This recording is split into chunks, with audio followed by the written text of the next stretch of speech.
हाँ जी, नमस्कार friends. Suthar educator के इस यूट्यूब प्लेटफॉर्म पे एक बार फिर से आपका स्वागत है। मेरा नाम है विक्रम सुथार।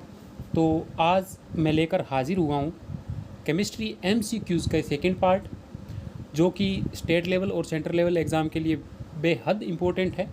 और इसमें कुछ क्वेश्चन ऐसे इंक्लूड हैं जो प्रीवियस ईयर में पूछे गए हैं, और कुछ ऐसे हैं जिनकी संभावना है भी पूछी जा सकती है। जो भी क्वेश्चन पूछा जाए उनके बारे में मैं कंप्लीट इन्फो आपको दूंगा। ठीक है जी, तो चलिए ज़्यादा समय न गवाते हुए हम स्टार्ट करते हैं। ओके, फर्स्ट क्वेश्चन पे हम फोकस करते हैं। फर्स्ट क्वेश्चन क्या कह रहा है? Spirit in contact with body gives cool sensation because. ये क्या कह रहा है?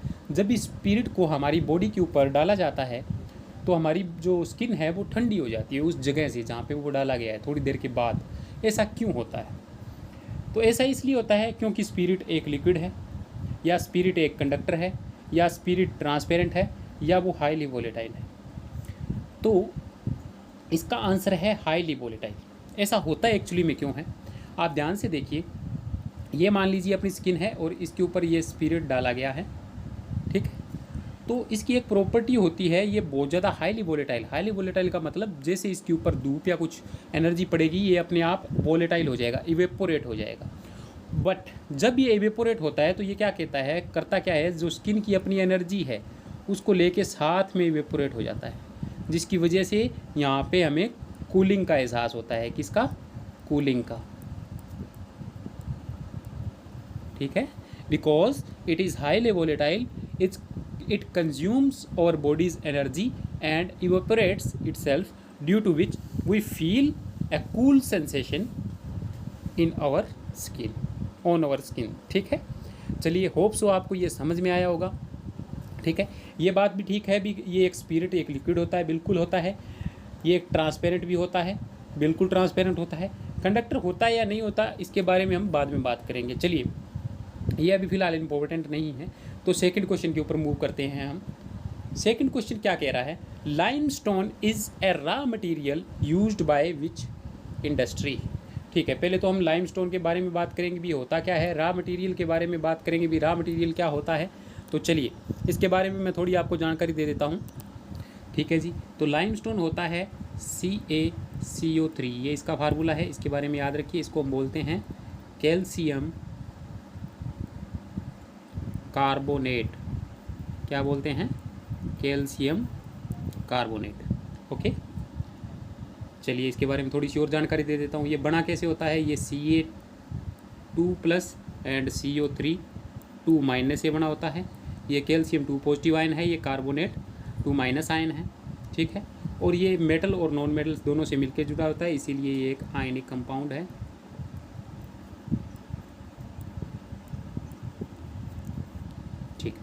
चलिए अब इसमें होता क्या है, जो CaCO3 है इसके अंदर हम कले मिला देते हैं और उसको हीट कर देते हैं। और जैसे ही हम इसको हीट करते हैं हमें सीमेंट मिलती है। क्या मिलती है? सीमेंट। ठीक है, तो इस बात को याद रखिएगा कि जो हमारा लाइमस्टोन है ये सीमेंट इंडस्ट्री के लिए यूज़ किया जाता है एज ए रॉ मटेरियल। तो इसके बारे में मैंने पूरी जानकारी आपको दे दी है। ठीक है, होप सो आपको ये समझ में आया होगा, और इसके बारे में जितने कंसेप्ट थे वो भी मैंने आपको समझा दिए। चलिए नेक्स्ट क्वेश्चन देखते हैं। हाँ जी, अब इसके बारे में बात करते हैं। The material used in electric heater. देखो, एक इलेक्ट्रिकल हीटर होता है, उसके अंदर इस तरह से वायर लगी होती है और हमें उसे सर्दियों में यूज़ करते हैं। ठीक है, अब जो ये वायर होती है, जो स्प्रिंग टाइप का वायर होता है इस तरह का, ये किस चीज़ का बना होता है ये हमें बताना है। ठीक है, तो फर्स्ट ये बना होता है नाइक्रोम का। किसका? नाइक्रोम का। ये रहा नाइक्रोम, ये बना होता है नाइक्रोम का। ओके, नेक्स्ट क्वेश्चन से हमसे क्या पूछा जा सकता है भी, नाइक्रोम में कौन सी मेटल्स होती हैं, तो इसके बारे में जानकारी लीजिए। नाइक्रोम के अंदर एक निकल होती है, ओके स्पेलिंग देख लेना। क्रोमियम होती है,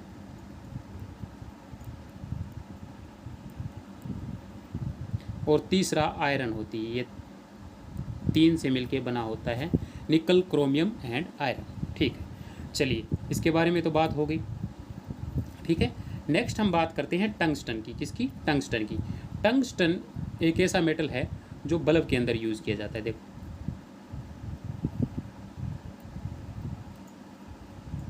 ये बल्ब है। ये जो बल्ब जो होता है, इसकी जो वायर होती है ये किसकी बनी होती है? टंगस्टन की। किसकी? टंगस्टन की। इसका जो फिलामेंट होता है वो टंगस्टन का बना होता है, इस बात को याद रखिएगा। और बल्ब की जो खोज की थी वो थी अल्वा एडिशन ने, Alva Edison, Thomas Alva Edison. Okay, चलिए, होप सो आपको ये सारा समझ में आया होगा। ठीक है जी। अब इसमें एक और चीज़ है जिसके बारे में हमें बात करनी है, ठीक है, तो उनके बारे में भी मैं जानकारी दे देता हूँ। ब्रास के बारे में। ब्रास किसका अलॉय है? ये कॉपर एंड जिंक का अलॉय है। किसका? कॉपर एंड जिंक का। कॉपर एंड जिंक का ये अलॉय है, ठीक है। इसको ऐसे याद रखो, BCZ, ठीक है, BCZ। जो ब्रास है वो कॉपर एंड जिंक से मिलके बना होता है। BCZ को याद रखिएगा, मैंने इस तरीके से इसको याद कर रखा है, ठीक है। चलिए अब नेक्स्ट के बारे में हम बात कर लेते हैं। किसके बारे में? स्टील के बारे में। किसके बारे में? स्टील के बारे में, ठीक है। चलिए, तो स्टील की जो कंपोजिशन होती है उसके बारे में भी हम थोड़ी सी बात करेंगे, और ये किस तरह से बनाया जाता है उसके बारे में भी हम बात करेंगे, ठीक है। चलिए देखिए, जो स्टील है ये एक्चुअली में होता क्या है? आयरन ही होता है। आयरन प्लस कार्बन का मिक्सचर होता है, ठीक है। और जो स्टील होता है ये कोरोजन रेजिस्टेंस होता है। क्या होता है? कोरोजन रेजिस्टेंस, मतलब ये कोरोड नहीं होता, इसके ऊपर जंग नहीं लगता। और इसके अंदर हम मिलाते क्या हैं? आयरन के साथ में कार्बन को हीट कर देते हैं कुछ स्पेसिफिक अमाउंट में। अमाउंट के ऊपर अभी हमारे लिए इंपॉर्टेंट नहीं है, इसलिए हम उस पर बात नहीं कर रहे। होप सो आपको ये सारे समझ में आए होंगे। Tungsten, nichrome, brass and steel के बारे में कंप्लीट जानकारी आपको मैंने दे दी है। चलिए नेक्स्ट क्वेश्चन देखते हैं। हाँ जी, ये बहुत इंपॉर्टेंट है, ठीक है। इसके बारे में मैं कंप्लीट आपको जानकारी दूंगा, और कुछ क्वेश्चन जो पहले पेपर में पूछे गए हैं उसके बारे में भी मैं आपको बताऊंगा, ठीक है। तो आप थोड़ा ध्यान दीजिएगा भी किस किस टाइप के जो कोलोइडल सॉल्यूशन होते हैं। पहले तो हम कोलोइडल सॉल्यूशन के बारे में ही बात कर लेते हैं, और फिर हम बात करेंगे इमल्सन क्या होता है। तो सबसे पहले इमल्सन ही देख लीजिए। लिक्विड इन लिक्विड को हम बोलते हैं इमल्सन्स। जो लिक्विड इन लिक्विड है उसको हम बोलते हैं इमल्सन्स, ठीक है। इसके अंदर दो टाइप होता है, एक होता है डिस्पर्स्ड फेज एंड दूसरा डिस्पर्स्ड मीडियम, ठीक है। जो मीडियम होता है ये मान लीजिए आप जो हम बोलते हैं वो मतलब जैसे हमने साल्ट प्लस वाटर किया, एग्जांपल ले लीजिए, इस तरह के मैं आपको समझा देता हूँ। तो वाटर जो है वो मीडियम है और जो साल्ट है वो फेज़ है, इस तरह से याद रखिएगा। फेज़ वो होता है जिसको हम कम अमाउंट में करते हैं, ठीक है, और मीडियम वो होता है जिसको हम लार्ज अमाउंट में यूज़ करते हैं। चलिए होप सो आपको ये समझ में आ गया होगा, छोटा छोटा पॉइंट, ठीक है। अब हम इमल्सन की एग्जांपल्स देखते हैं, इमल्सन की कौन सी एग्जांपल हैं। चलिए ध्यान दीजिएगा, इमल्सन्स की जो एग्जांपल है वो है मिल्क एंड क्रीम। क्या है? मिल्क प्लस क्रीम, ये दो इसकी एग्जांपल है किसकी? इमल्सन्स की। याद रखिएगा, पेपर में आपको उल्टा भी पूछ लिया जाता है। मिल्क प्लस क्रीम जो है वो क्या है? वो liquid in liquid solution, colloidal solution है, और इसको हम बोलते हैं इमल्सन्स। ये बात याद रखिएगा। चलिए हम बात करते हैं सॉलिड इन लिक्विड की, ठीक है। सॉलिड इन लिक्विड, तो इसको याद करने के लिए क्या है? SO एंड लिक्विड का L, इसको हम बोलते हैं सोल। क्या बोलते हैं? सोल। और इस सोल के एग्जाम्पल हैं पेंट एंड इंक। अब जब भी पेंट किया आपके पास एड IITV के ऊपर, तो आप क्या बोलोगे? वो क्या होता है? सोल होता है। क्या होता है? सोल होता है। चलिए नेक्स्ट हम बात कर लेते हैं, मैं इसको रब कर देता हूँ।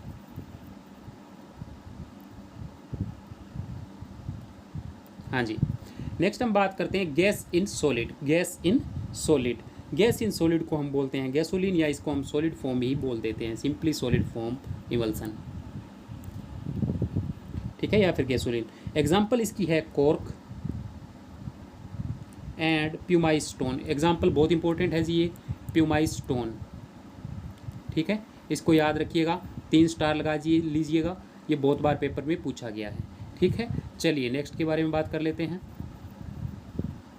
जो लास्ट हमारा बचा है वैसे तो ये टोटल होते हैं 8 टाइप के, ठीक है। तो 4 मैंने मुझे जो इंपॉर्टेंट लगे वो मैं आपको बता रहा हूँ, ठीक है। नेक्स्ट हमने बात की है सॉलिड इन सॉलिड की। तो सॉलिड इन सॉलिड को हम बोलते हैं सॉलिड सोल। क्या बोलते हैं? Solid sol, solid sol. चलिए इसकी एग्जांपल है रूबी ग्लास, रूबी गिलास, प्लस में इसकी एग्जांपल है अलॉयज़। जितने भी अलॉय जो मैंने पीछे पढ़ाए थे ना आपको, ग्लास, नाइक्रोमियम, ये सब क्या है? सॉलिड सोल के एग्जांपल है, ठीक है। होप सो आपको ये समझ में आया होगा। चलिए एक एग्जांपल और देख लेते हैं। हमसे जो क्वेश्चन पूछा जाता है कई बार, उसके अंदर पूछा जाता है, एक तो स्मोक का एग्जांपल पूछा जाता है, भी स्मोक क्या है, और एक एग्जांपल पूछा जाता है चीज़ का, चीज़ या फिर कर्ड, दही या फिर अपने क्या बोलते हैं घी को, ठीक है। जो स्मोक है, स्मोक के अंदर क्या होता है जी? स्मोक के अंदर सॉलिड इन गैस होता है, solid and gas, solid plus gas, solid particle. और इसको हम बोलते क्या है? इसको हम बोलते हैं एरोसोल। क्या बोलते हैं? एरोसोल। चलिए आपको याद रहेगा स्मोक एरोसोल होता है। चीज़ और कर्ड किसका एग्जाम्पल है? चीज़ एंड कर्ड एग्जाम्पल है जेल का। किसका? जेल का। और जेल के अंदर होता क्या है? लिक्विड प्लस सॉलिड, ये होता है, ये याद रखिएगा। होप सो आपको ये समझ में आएगा। ये आज का सबसे इंपॉर्टेंट क्वेश्चन है, ये बहुत बार पेपर में पूछे जाते हैं। चलिए नेक्स्ट देखते हैं। हाँ जी, पहले बात तो हम कर लेते हैं ब्लीचिंग लिक्विड्स की। ब्लीचिंग क्या होता है?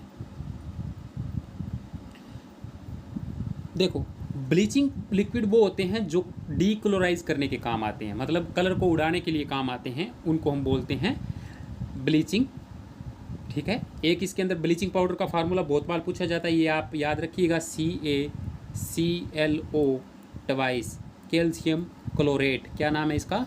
कैल्शियम क्लोरेट, कैल्शियम क्लोरेट, ये इसका फार्मूला है। किसका? ब्लीचिंग पाउडर का। और ये बहुत ज़्यादा इंपॉर्टेंट है, याद रखिएगा, ठीक है। अब हमें पूछा गया है ब्लीचिंग लिक्विड जो है वो इनऑर्गेनिक पॉल्यूटेंट्स होते हैं, ये किस इंडस्ट्री में प्रोड्यूस होते हैं? तो ये पेपर एंड पल्प इंडस्ट्री में प्रोड्यूस होते हैं, ये आपको याद रखना है, ठीक है। पेपर एंड पल्प इंडस्ट्री में। चलिए नेक्स्ट क्वेश्चन देखते हैं। हाँ जी, एयर हैज़ मैक्सिमम प्रोपोर्शन, हमें पूछा गया है भी एक एयर के अंदर मैक्सिमम प्रोपोर्शन किस इनर्ट गैस का है? तो ये आर्गन का होता है, ये इंपॉर्टेंट है बहुत ज़्यादा, ये आपको याद रखिए। इनर्ट गैस आपको मैं बता देता हूँ, ये ग्रुप 18 के अंदर आते हैं, पीरियोडिक टेबल के ग्रुप 18 के अंदर। और याद मैं आपको करवा देता हूँ कैसे? हीना, नीना, अरीना, करीना, जीना एंड रीना, ठीक है। ये 6 हैं जो क्या है? इनर्ट गैस हैं। Helium, neon, argon, krypton, xenon and radon, ठीक है। ये 6 इनर्ट गैस है, जिसमें सबसे ज़्यादा अमाउंट एयर में किसकी होती है? आर्गन की। Hope you understand. चलिए नेक्स्ट देखते हैं। नेक्स्ट क्या कहता है? In which of the following silicon is not used? Most important question भाई, सिलिकॉन बहुत ज़्यादा। पहले तो बात IC manufacturing integrated circuit, IC की फुल फॉर्म भी कई बार पूछी जाती है। तो IC की मतलब होता है इंटीग्रेटेड सर्किट, जिससे मदरबोर्ड बनते हैं। कंप्यूटर के जो मदरबोर्ड होते हैं ना, वो इंटीग्रेटेड सर्किट से बनते हैं। ऑप्टिकल ग्लास, बिल्कुल सही, ऑप्टिकल ग्लास में भी हम सिलिकॉन का यूज़ करते हैं। सोलर पैनल्स में भी सिलिकॉन का यूज़ होता है, बट इंक पेन में सोलर का यूज़ नहीं, सिलिकॉन का यूज़ नहीं होता है। तो आप ये याद रखिएगा। चलिए नेक्स्ट क्वेश्चन देखते हैं। हाँ जी, क्या पूछ रहा है? The branch of medicine involving synthetic chemical compounds is. ये तो सबको पता है, एलोपैथी को ही हम बोलते हैं जिसके अंदर सिंथेटिक मतलब मैन मेड केमिकल कंपाउंड्स होते हैं। एलोपैथिक की जितनी भी दवाइयाँ आती हैं उसके अंदर सिंथेटिक मैन मेड कंपाउंड्स होते हैं। आयुर्वेदा का सबको पता है, होम्योपैथिक का भी पता है, और यूनानी एक पद्धति है जिसके द्वारा हम मतलब जो प्रीवियस के अंदर क्या बनाते थे? दवाइयाँ बनाते थे। चलिए नेक्स्ट क्वेश्चन देखते हैं।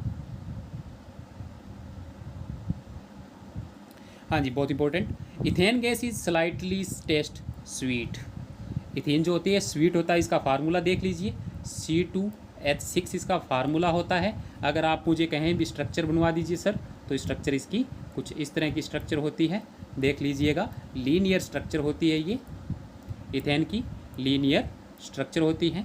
और अगर इसका हम जो जर्नल फार्मूला होता है अल्केन का, वो होता है CnH2n+ तो आप केवल इतना याद रखिए, इथेन एक ऐसी गैस है जो स्वीट इन टेस्ट होती है।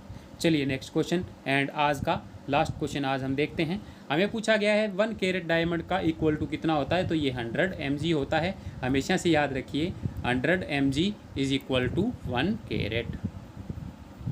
Hope you understand. चलिए यहाँ पर आज हम ख़त्म करते हैं, आज के लिए इतना काफ़ी है। और आज मैं एक बायो का और फिज़िक्स का भी लेक्चर लेके आ रहा हूँ, जिसके अंदर उनके इम्पोर्टेंट MCQs होंगे जो प्रीवियस ईयर में आए होंगे। ठीक है, अगर आपको मेरी मेहनत पसंद आ रही है तो प्लीज़ इसको लाइक कीजिएगा, सब्सक्राइब कीजिएगा और शेयर कीजिएगा। धन्यवाद।